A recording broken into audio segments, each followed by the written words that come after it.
Idineklara ang persona non grata sa Kalayaan, Palawan ang ambassador ng China sa gitna ng palitan ng patutsada ng mga opisyal ng Pilipinas sa Chinese Embassy. Babala ng ating Department of Foreign Affairs, mabigat ang implikasyon ng pagdedeklara ng persona non grata, lalo na kung sa buong bansa na dahil maaari raw gumanti ang kabilang bansa. Ayon naman sa ilang eksperto, huhupa lang ang tensyon kung titigil sa patutsadahan ang magkabilang panig. Narito po ang aking unang balita. Ang mga karikature na ito ni Chinese President Xi Jinping sa isang speaking engagement ng Philippine Coast Guard spokesman for the West Philippine Sea, Commodore J. Tariela, naging nitsa ng kaliwat kanang patutsadahan ng Chinese Embassy at mga opisyal ng Pilipinas. Umabot na ito sa usaping pagdedeklarang persona non grata kay Chinese Embassy Deputy Spokesperson Gu Wei. Ang persona non grata ay salitang Latin ng ibig sabihin ay unwelcome person o taong hindi katanggap-tanggap. I suggest that we study the possibility of declaring that particular person a persona non grata. If the diplomats are not being diplomatic, dapat i-call out at policy na sila. Ang Bayan ng Kalayaan sa Palawan nagpasa ng resolusyon para kondenahin ang Chinese ambassador at idineklara siyang persona non grata sa kanilang jurisdiksyon. Matatagpuan ang Kalayaan sa West Philippine Sea na inaangkin ng China.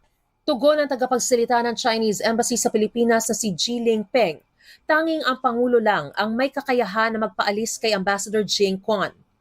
Kung makakatanggap daw ito ng abiso mula kay Pangulong Marcos, agad daw lilisanin ni Ambassador Jing ang Pilipinas ng may pagmamalaki at dangal na nagawa niya ang kanyang tungkulin sa kanyang bansa.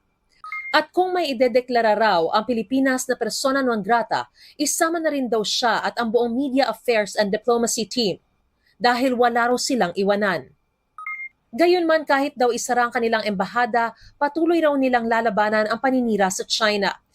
Kung ideklarang persona non grata, pinauuwi ng host country ang isang foreign diplomat sa kanyang bansa.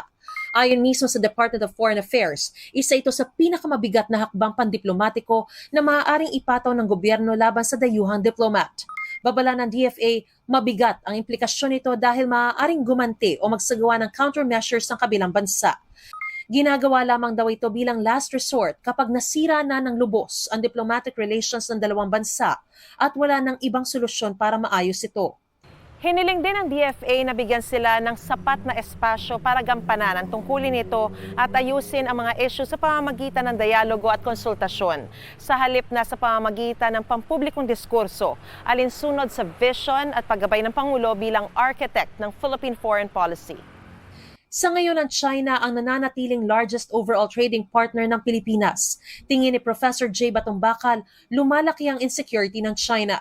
Kaya sila galit na galit sa Pilipinas dahil ang Pilipinas ay obvious na mas maliit sa China in terms of its economy, population, and political influence, and yet nangangahas siya na tumindig laban sa China. Pwede pa rin naman daw humupa ang tensyon kapag tumigil ang magkabilang panig sa palitan ng patutsada. That's one way na para ma-de-escalate. Sige, you've said your piece, stop muna. Cool down muna. Sabi naman ng Malacanang, pwede naman pong magkaroon ng firm action with diplomacy. ito ang unang balita. Mariz Umali para sa GMA Integrated News. Gusto mo bang mauna sa mga balita? Mag-subscribe na sa GMA Integrated News sa YouTube at tumutok sa unang balita.